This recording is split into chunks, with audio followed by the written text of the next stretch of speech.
नमस्कार दोस्तों, स्वागत है आपका पुणेकर मोनिका चैनल पर। आज हम बात करेंगे उस पार्टी की जिसने महाराष्ट्र की राजनीति में दशकों तक राज किया और उस पार्टी का नाम है शिवसेना। लेकिन कुछ ही पल में 56 साल पुरानी इस पार्टी के दो टुकड़े कैसे हो गए। तो चलिए जानते हैं इस कहानी की हर परत। शिवसेना की स्थापना 1966 में बाळासाहेब ठाकरे ने की थी। इसका मकसद था मराठी मानुस को पहचान दिलाना और महाराष्ट्र में बाहरी लोगों के बढ़ते प्रभाव को रोकना।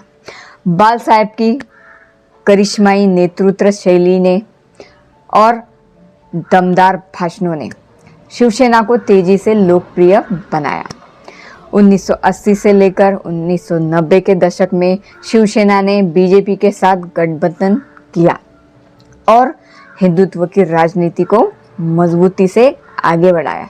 लेकिन 2012 में बाळासाहेब ठाकरे के निधन के बाद पार्टी का नेतृत्व संभाला उद्धव ठाकरे ने। बस यही मोड़ था जिसने शिवसेना को बदल दिया।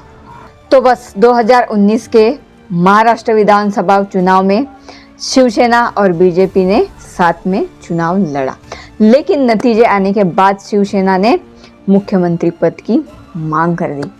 तो बस यहीं से बीजेपी और शिवसेना का रिश्ता बिगड़ने लगा। अंत में शिवसेना ने बीजेपी से गठबंधन तोड़ दिया और कांग्रेस और एनसीपी के साथ महाविकास आघाड़ी सरकार बना ली। यहीं से पार्टी में असंतोष शुरू हुआ। पार्टी के भीतर एक बड़ा गुट उद्धव ठाकरे की इस रणनीति से नाराज था। ये नाराजगी धीरे धीरे बढ़ती गई। इस असंतोष का नेतृत्व किया एकनाथ शिंदे ने, जो खुद बाळासाहेब के विचारों के करीब माने जाते थे। शिंदे ने पार्टी के 40 से ज्यादा विधायकों को अपने साथ ले लिया और बगावत कर दी।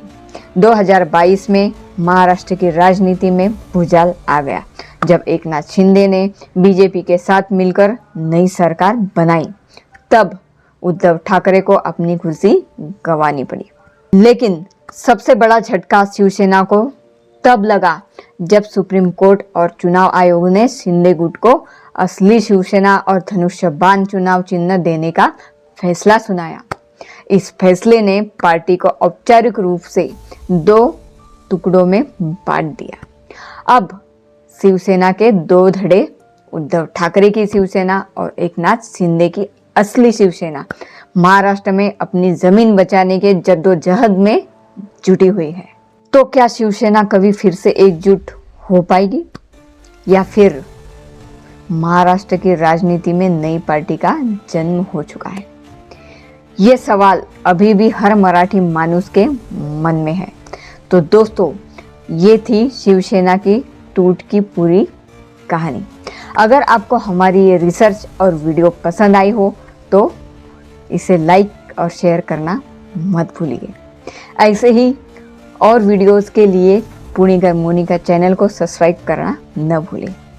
तो मिलते हैं हम अगले रिसर्च के साथ।